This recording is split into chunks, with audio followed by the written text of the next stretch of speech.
बुद्धं शरणं गच्छामि धम्मं शरणं गच्छामि संघं शरणं गच्छामि।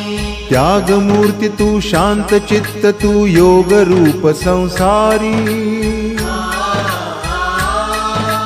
दया प्रेम अन मानवतेचे प्रतीक तुझी ईश्वरी सिद्धमूर्ती सिद्धार्थ गौतम सकलांचा स्वामी धम्मं शरणं गच्छामि संघं शरणं गच्छामि। त्यागमूर्ती तू शांत चित्त तू योग रूप संसारी दया प्रेम अन मानवतेचे प्रतीक तुझी ईश्वरी सिद्धमूर्ती सिद्धार्थ गौतम सकलांचा स्वामी